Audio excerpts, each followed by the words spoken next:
There she is, the Marina Bay Sands Hotel. Asian, yes. Crazy, yes. Rich. Welcome back to my channel. So you want to live that crazy rich Asian's life, but your bank account's saying, let's not get crazy? Good news. You don't have to stay at Marina Bay Sands to feel like a high roller. Welcome to the Marina Bay Sands SkyPark observation deck, your VIP pass to one of the most iconic rooftop views of the world. Located 56 stories up, this is the ultimate way to experience that Singapore skyline without dropping thousands on a suite. Pro tip, make sure to book online early because you'll risk them running out of tickets if you show up without a reservation like we did. Okay, so we struck out. So no Sky Deck Observatory today. Hence, we made reservations for premium hours on another day. It's Crazy Rich Asians Part 2. So remember on the first day, we weren't able to check out the Sky Deck observation because they ran out of tickets. Well, we learned our lesson and we got tickets for this evening. So here we go, Part 2 of the Marina Bay Sands Hotel. Again, tickets for premium hour admission was slightly more. For the both of us, we paid about $56 US together. Hey, at least the MRT ticket to Marina Bay Sands was cheap. Still a bit of a walk from the MRT. We have 20 minutes. That'll give us just enough time to get to the check-in desk. That's right, we are going to go all the way up there. That's where the Sky Deck Observatory is. Whoops, it's called SkyPark. I keep calling it Sky Deck. Well, it looks like a deck up in the sky. Yes, SkyPark, not Sky Deck. Here we go, the SkyPark Observation Deck. At this time, we have tickets, so they can't turn us away. There are premium hours, usually from late afternoon to evening, and yes, it's a little bit more expensive. Why? Because of the sunset view and watching the city light up at night. I do find it ironic that we have to go down to go up. If you're going to splurge on timing, then this is the moment. It's a nice little exhibit about Singapore and then Marina Bay and the hotel. Oh, look, there's a Merlion. Yes, and then there's that hotel, the Marina Bay Sands. Singapore is a relatively young nation. So it was 50 in 2015. It's now 2025, so it just turned 60. Now, the main event. Oh, is that preview of coming events?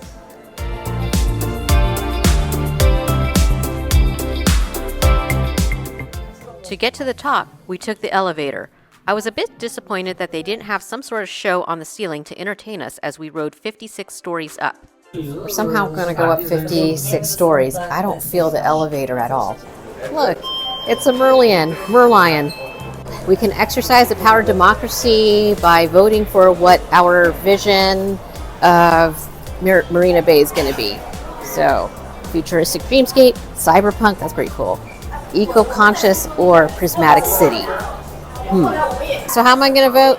I am going to go for eco-conscious. I didn't think you were going to do that. I thought you were going to go with prismatic city. I know what you're going to pick. You're going to pick cyberpunk. How'd you know?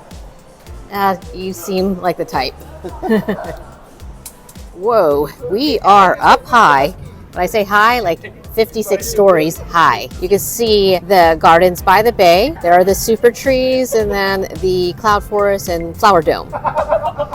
From the SkyPark deck, you get a stunning bird's eye view of gardens by the bay. Those iconic super trees, the flower dome, and cloud forest, all laid out like a futuristic garden oasis. It's one of the best vantage points to appreciate just how surreal and beautiful this part of Singapore really is.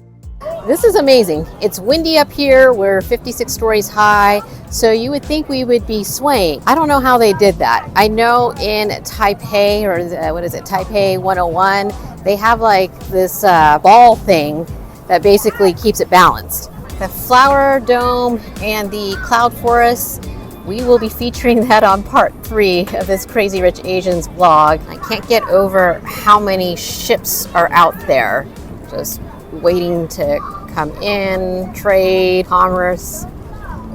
Whoa, I didn't know that. So the Singapore Flyer is as tall as a 42-story building. Wow, that's really tall.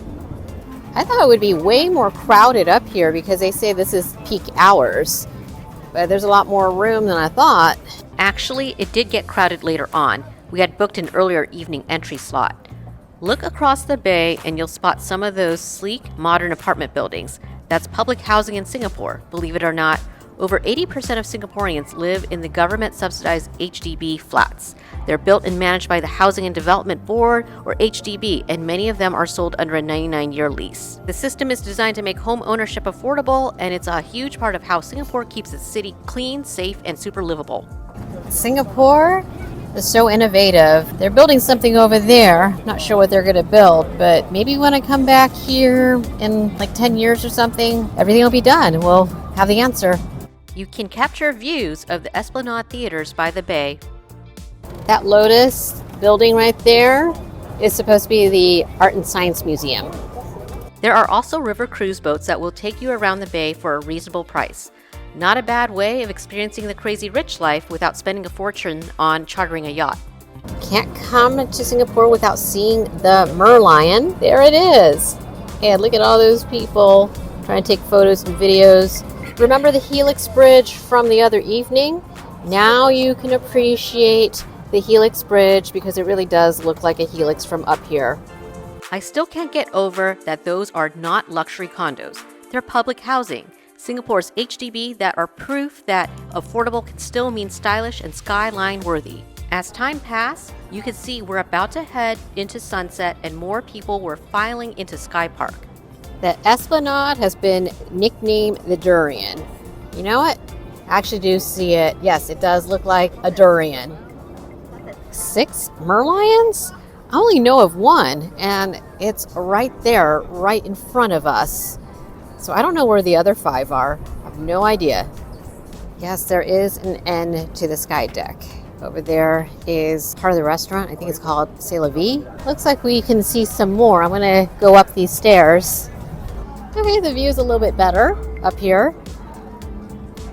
So is this considered the 57th floor or 56 and a half? You do get a slightly more elevated view.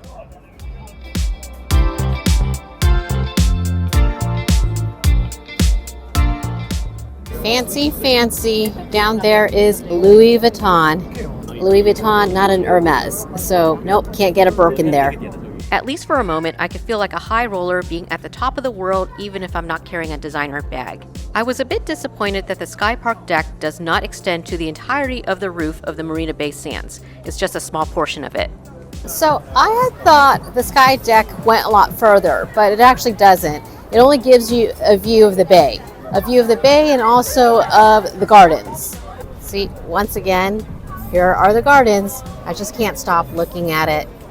Now, is it worth your time and money to check out the SkyPark deck? It depends. I love observation decks in general, but just, when you come up here, keep your expectations in check. You're basically going to be looking at the bay. It's not the entire rooftop. That's what I thought that this thing was going to be, was an entire rooftop deck. Over there is Kepong Glam, which is where the Muslim Malaysian community is. Trying to see if I can find the Sultan Mosque. Can't find it, but according to this sheet here, I'm supposed to.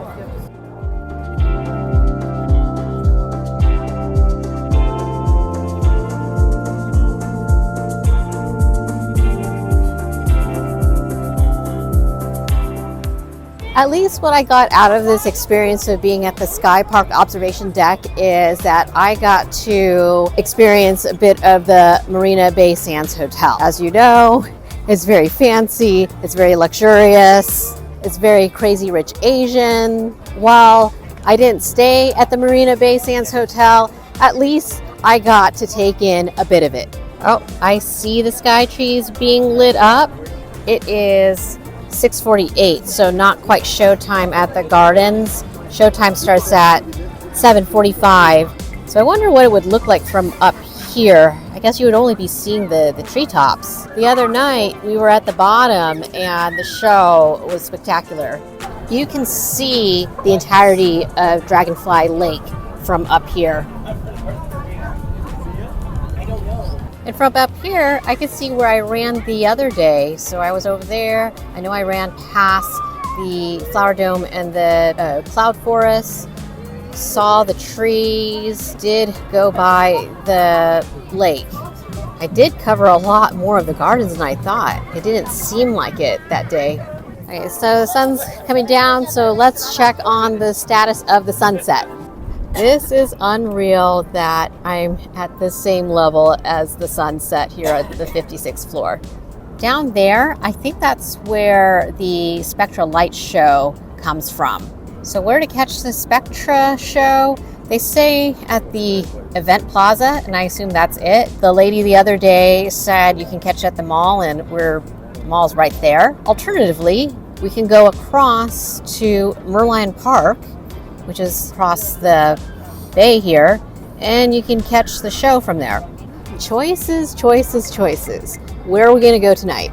I don't think we're going to get that great of a sunset. It's a little overcast as the sun's coming down. And then, of course, it's going to hide behind the buildings. Just as well, because we probably should start making our way down to the event plaza if that's where we're going to go, or Merlion Park.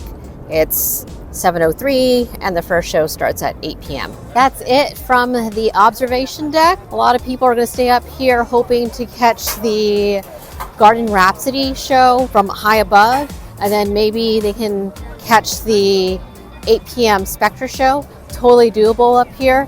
And then also see Singapore at night. Now I understand why they call it peak hours. So you can knock out a lot of things at the same time, seeing the two light shows and then Singapore lit up at night. See what I mean? You can catch the 7:45 p.m. show right there, the Garden Rhapsody show. Yeah, you can actually see people over there lining up, sitting down, staking a spot. However, we're gonna go down to ground level and try to catch the show. All right, back to ground level, but honestly, still riding high. It's wild how just an hour up there can make you feel like you're on top of the world. Whether you're into cityscapes, sunsets, or just pretending you're a millionaire for an hour, the SkyPark delivers. The benefits of the other day where we didn't have tickets and we were walking around, well, we actually know where we're going. Also helps that we ran around here the other morning, so yeah, we're totally familiar with this area now. What a contrast in perspectives, as that is the downtown skyline at ground level, whereas we had seen it earlier at 56 stories high. Which view do you prefer? Look, it's the Louis Vuitton light show. But over the past few days of being here, I realize it doesn't matter how much money you have. You can have a lot of money, you don't have to have a lot of money.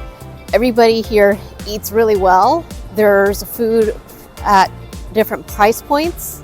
So you don't have to be a crazy rich Asian to live here. It's just only a novel. And here is where we'll park ourselves for the light show, right in front of it.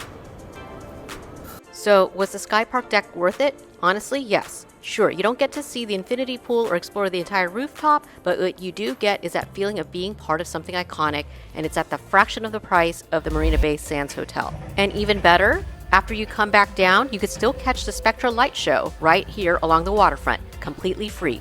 Lasers, fountains, and music. It's the perfect grand finale to your SkyPark experience. Singapore has this amazing way of blending luxury and accessibility. That's the beauty of it. You don't have to be crazy rich. So if you're visiting Singapore and want to taste that Marina Bay Sands life without draining your travel budget, the SkyPark deck is 100% the move. Treat yourself to the view, then balance it out with some satay by the bay. That's how we roll.